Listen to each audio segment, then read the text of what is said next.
మనం హాస్పిటల్‌కి వెళ్తే మన ఆరోగ్యం కాపాడతారని నమ్ముతాం కదా! కానీ కొన్ని హాస్పిటల్స్‌లో మీ జోబు ఖాళీ చేసి మీ ప్రాణాలతో ఆడుకుంటాయని తెలిస్తే షాక్ అవుతారు. ఒక తల్లి తన నవజాత బిడ్డను చనిపోయాడని చెప్పి ప్లాస్టిక్ సంచిలో పెట్టి ఇచ్చారు. ఆ సంచి తెరిచినప్పుడు ఆ బిడ్డ ఇంకా బ్రతికే ఉందని తెలిస్తే మీకు ఎలా అనిపిస్తుంది? ఇలాంటి భయంకర సంఘటనలు మన దేశంలో చాలా జరుగుతున్నాయి. ఈ వీడియోలో అనవసర టెస్టులు, సర్జరీల నుంచి అవయవాల దందాల వరకు హాస్పిటల్స్ ఎలా మోసం చేస్తున్నాయో, మీ ఆరోగ్యం, డబ్బును ఎలా కాపాడుకోవాలో, అసలు ఏ స్కామ్స్ జరుగుతున్నాయో తెలుసుకోవాలంటే వీడియోని ఎక్కడా స్కిప్ చేయకుండా లాస్ట్ వరకు చూడండి. ఎందుకంటే మీ ఫ్యామిలీని రక్షించే రహస్యాలు తెలుస్తాయి. ఛానల్‌ని ఇంకా సబ్స్క్రైబ్ చేసుకోకపోతే వెంటనే సబ్స్క్రైబ్ చేసుకోండి. ఇక let's start the video. First అసలు హాస్పిటల్స్ ఎందుకు మోసం చేస్తాయో తెలుసుకుందాం. హాస్పిటల్ అంటే జీవితాలను కాపాడే దేవాలయం కావాలి. కానీ కొన్ని హాస్పిటల్స్ మాత్రం డబ్బు సంపాదించే ఫ్యాక్టరీలుగా మారాయి. 2025లో రిలీజ్ అయిన ఆర్టికల్స్ ప్రకారం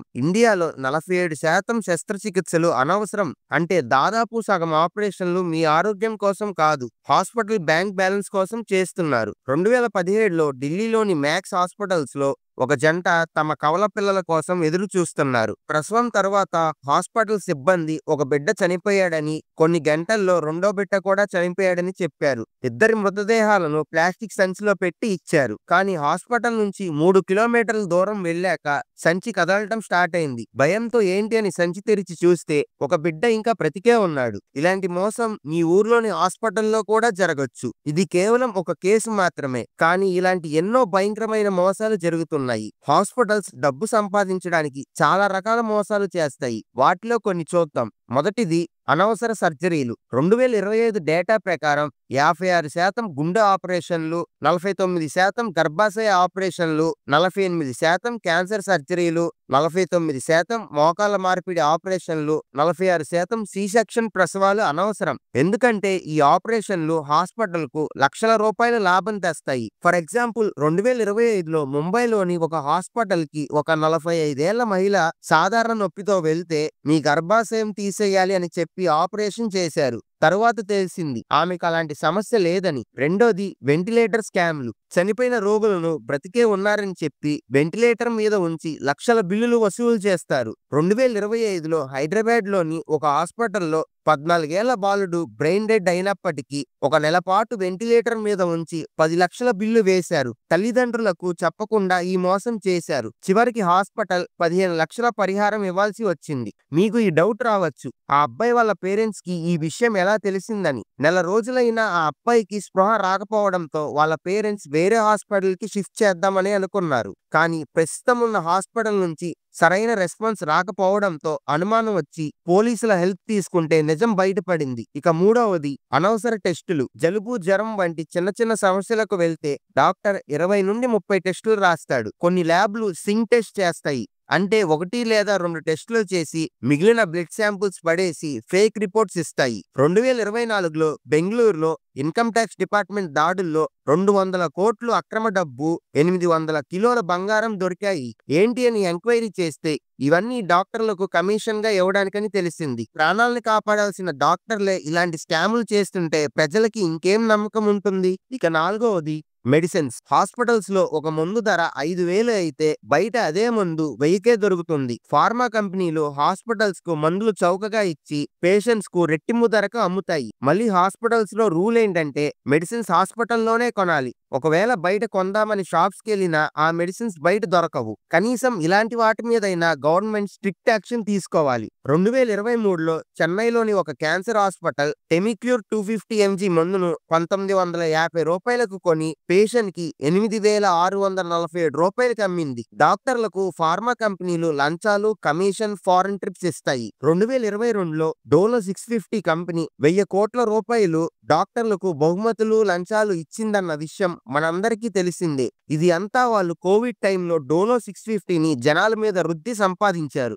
last but not least, fifth point, C section mafia. సాధారణ ప్రసవం కంటే సి సెక్షన్ ఎక్కువ ఖర్చు అవుతుంది. అప్పుడు ఆటోమేటిక్ గా హాస్పిటల్స్ కి ఎక్కువ లాభం. WHO ప్రకారం సి సెక్షన్ రేటు 10 నుంచి 15% ఉండాలి. కానీ ఇండియాలో ఉన్న ప్రైవేట్ హాస్పిటల్స్ లో ఇది 50%కి పైగా చేరింది. 2024లో బెంగళూరులో ఒక మహిళ సాధారణ ప్రసవం కోసం వెళ్తే నార్మల్ డెలివరీ మీ బిడ్డకు ప్రమాదం అని భయపెట్టి ఆక్సిటోసిన్ ఇంజెక్షన్ ఇచ్చి సి సెక్షన్ చేశారు. ఇవి కేవలం ఆరంభం మాత్రమే. అవయవాల దందా, సీక్రెట్ ట్రయల్స్ వంటి భయంకర మోసాలు ఇంకా ఉన్నాయి. ఇప్పుడు ఈ చీకటి రహస్యాల గురించి చెప్తాను. జాగ్రత్తగా వినండి. అందులో మొదటిది అవయవాల దందా. ఇండియాలో ప్రతి సంవత్సరం 3,000 మంది తమ కిడ్నీలను అమ్ముకుంటున్నారు. 2024లో ఢిల్లీలో 150 కోట్ల అవయవ రాకెట్ బయటపడింది. సంగీత కెసప్ అనే మహిళను ఉద్యోగం ఇస్తామని మాయమాటలు చెప్పి ఫోర్టీస్ హాస్పిటల్కి తీసుకువెళ్లి ఆమె కిడ్నీని అక్రమంగా తీసేశారు. ఈ దందాలో డాక్టర్లు, పోలీసులు, హాస్పిటల్ సిబ్బంది అందరూ ఉన్నారు. ఇక రెండోది సీక్రెట్ క్లినికల్ ట్రయల్స్. కొన్ని హాస్పిటల్స్ లో పేషెంట్స్ అనుమతి లేకుండా కొత్త మందులను టెస్ట్ చేస్తారు. 2010లో ఆంధ్రప్రదేశ్లో 16,000 బాలికలకు తల్లిదండ్రుల అనుమతి లేకుండా హెచ్పివి వ్యాక్సిన్ ఇచ్చారు. దీనివల్ల కొందరు బాలికలు చనిపోయారు. 2023లో రాజస్థాన్లో 19 మందిని ఉద్యోగం ఆశ చూపించి గ్లైన్మార్క్ అనే కంపెనీ తమ మందులను 9 రోజులు టెస్ట్ చేసింది. మూడోది రెఫరల్ స్కామ్లు. డాక్టర్లు పేషెంట్స్ ను పెద్ద పెద్ద హాస్పిటల్స్ కు పంపితే 30,000 నుంచి 50,000 రూపాయలు కమిషన్ వస్తుంది. 2024లో ముంబైలోని కోకిలాబెన్ హాస్పిటల్లో 50 మంది రోగులను రిఫర్ చేస్తే 5 లక్షలు, 75 మందిని రిఫర్ చేస్తే 22.5 లక్షలు ఇస్తుంది. ఈ డబ్బు ప్రొఫెషనల్ ఛార్జీలు పేరుతో డాక్టర్ల ఖాతాలోకి వెళ్తుంది. ఇక నాలుగవది అంబులెన్స్ మాఫియా. అంబులెన్స్ డ్రైవర్లు పేషెంట్స్ ను తీసుకొస్తే బిల్లులో 35% నుండి 40% కమిషన్ ఇస్తారు. 2023లో చెన్నైలో ఒక అంబులెన్స్ డ్రైవర్ ఒక పేషెంట్ కి 50,000 కమిషన్ పొందాడు. ఇక ఐదవది ఇన్సూరెన్స్ మోసాలు. హెల్త్ ఇన్సూరెన్స్ ఉన్న పేషెంట్స్ కు అనవసర టెస్టులు, అడ్మిషన్లు చేస్తారు. 2024లో బెంగళూరులో 2.5 ఏళ్ల బిడ్డకు జ్వరం, విరోచనాల కోసం వెళ్తే అనవసర టెస్టులు, మందులు ఇచ్చి చివరికి లివర్ ఫెయిల్యూర్ తో బిడ్డ చనిపోయింది. ఇది కేవలం కొన్ని మోసాలు మాత్రమే. హాస్పిటల్స్ మేనేజ్మెంట్ డాక్టర్లను ఈ మోసాలకు ఎలా బలవంతం చేస్తున్నారో ఇప్పుడు తెలుసుకుందాం. హాస్పిటల్స్ డాక్టర్లు కూడా బలవంతం చేస్తాయి. మహారాష్ట్రలో 2024లో జరిగిన ఒక ఎంక్వైరీలో 43 మంది డాక్టర్లు హాస్పిటల్ మేనేజర్లతో మాట్లాడగా షాకింగ్ విషయాలు బయటపడ్డాయి. డాక్టర్లకు ప్రతి నెల టార్గెట్ ఇస్తారు. ఉదాహరణకు ఒక కంటి డాక్టర్ కు నెలకు 1000 మంది పేషెంట్స్ కి ఖరీదైన చికిత్సలు చేయాలి. గైనకాలజిస్టులు చిన్న చిన్న సమస్యలను పేషెంట్స్ ని కూడా హాస్పిటల్స్ లో చేర్చాలి. ఈ టార్గెట్ చాలా సీరియస్. 2 నెలల టార్గెట్ చేయకపోతే డాక్టర్లకు హెచ్చరికలు, మెమోలు వస్తాయి. 3వ నెలలో కూడా చేయలేకపోతే ఉద్యోగం పోతుంది. డాక్టర్ల జీతాలు ఎక్కువ. కొత్త డాక్టర్లకు ₹1,00,000 నుండి సీనియర్లకు ₹1,00,00,000 వరకు ఉంటుంది. కానీ వారి ఉద్యోగం కాంట్రాక్ట్ మీద ఉంటుంది. ఈ ఒత్తిడి వల్ల డాక్టర్లు అనెతికల్ పనులు చేయాల్సి వస్తుంది. ఈ లెక్కన డాక్టర్లు కూడా ఈ సిస్టమ్ లో బాధితులేనా? ఏమంటారు? కింద కమెంట్స్ లో చెప్పండి. ఈ మోసాలు జరగడానికి 3 పెద్ద కారణాలు ఉన్నాయి. అందులో మొదటిది పర్యవేక్షణ లోపం. అంటే medical council of India MCI వైద్య నైతికతను మానిటర్ చేయడంలో ఫెయిల్ అవుతుంది. 2024 ప్రభుత్వ కమిటీ రిపోర్ట్స్ ప్రకారం MCI కేవలం మెడికల్ కాలేజీలకు లైసెన్సులు ఇవ్వడంపై దృష్టి పెట్టింది, నైతికతను విస్మరించింది. రెండోది అవగాహన లేకపోవడం. చాలా మంది ఇండియన్స్ కు తమ ఆరోగ్య హక్కులు తెలియవు. జనరిక్ మందులు అడగడం, బిల్లుల వివరాలు చూడడం లాంటివి చెయ్యరు. మూడోది గవర్నమెంట్ హాస్పిటల్స్ దుస్థితి. మన జీడిపిలో కేవలం 1.4% ఆరోగ్యంపై ఖర్చు చేస్తున్నాం. అమెరికాతో పోల్చుకుంటే 16.5% కంటే తక్కువ. జపాన్తో పోల్చుకుంటే 11.5% కంటే చాలా తక్కువ. గవర్నమెంట్ హాస్పిటల్స్ లో సౌకర్యాలు, డాక్టర్లు లేరు. ఒకవేళ డాక్టర్స్ ఉన్నా వాళ్ళ సొంత హాస్పిటల్స్ లో బిజీగా ఉంటారు. ఇంకా చీప్ ట్రిక్ ఏంటంటే గవర్నమెంట్ హాస్పిటల్స్ కి వెళ్తే అక్కడ డాక్టర్స్ ఇక్కడ సరైన ఎక్విప్మెంట్ లేవని వాళ్ళ సొంత హాస్పిటల్స్ కి రిఫర్ చేసుకుంటున్నారు. 2025 రిపోర్ట్స్ ప్రకారం 1800 మందికి ఒక డాక్టర్ మాత్రమే ఉన్నారు. 90% డాక్టర్లు ప్రైవేట్ హాస్పిటల్స్ లో పనిచేయడానికి ఇష్టపడతారు.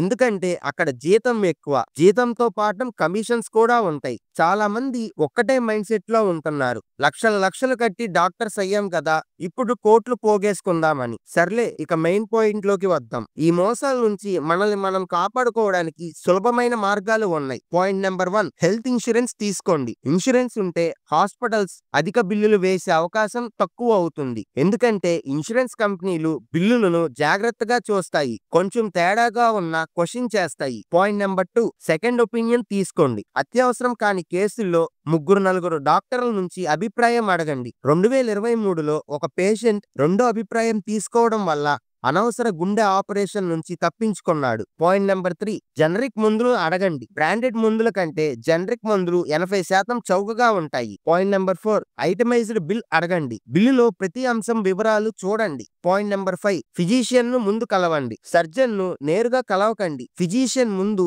మందులతో చికిత్స చేయడానికి ప్రయత్నిస్తాడు. ఈ చిన్న జాగ్రత్తలతో మీ డబ్బు, ఆరోగ్యం కాపాడుకోవచ్చు. మీ ఫ్యామిలీ కోసం ఈ టిప్స్ గుర్తుంచుకోండి. ఈ మోసాలను అరికట్టాలంటే ప్రభుత్వం కఠిన చర్యలు తీసుకోవాలి. హాస్పిటల్స్, ల్యాబ్ పై కఠిన నిబంధనలు అమలు చేయాలి. ప్రజలకు ఆరోగ్య హక్కుల గురించి తెలియజేయాలి. గవర్నమెంట్ హాస్పిటల్స్ కి ఎక్కువ బడ్జెట్ కేటాయించి సౌకర్యాలు, డాక్టర్లను పెంచాలి. ప్రభుత్వం ఏం చేయాలో చెప్పాం, కానీ మనం స్మార్ట్ గా ఉండకపోతే ఈ మోసాల నుంచి తప్పించుకోలేం. హాస్పిటల్స్ మోసాల గురించి తెలిసింది కదా, ఇప్పుడు మన హక్కుల గురించి తెలుసుకోవాలి. బిల్లుల్లో ఏదైనా అనుమానం వస్తే ప్రశ్నించండి. ప్రభుత్వం కఠిన చర్యలు తీసుకునే వరకు మన ఆరోగ్యం, డబ్బు మన చేతుల్లోనే ఉన్నాయి. ఈ వీడియో నచ్చితే లైక్ చేసి మీ ఫ్రెండ్స్ అండ్ ఫ్యామిలీ మెంబర్స్ తో షేర్ చేయండి. వాళ్ళు కూడా ఈ మోసాల నుంచి తప్పించుకోవచ్చు. ఈ వీడియోపై మీ ఒపీనియన్ ఏంటో కింద కామెంట్స్ లో చెప్పండి. మన రియల్ టాక్స్ ఛానల్ ని సబ్స్క్రైబ్ చేయండి. మర్చిపోకండి. మరో ఆసక్తికర వీడియోతో కలుద్దాం. Bye bye.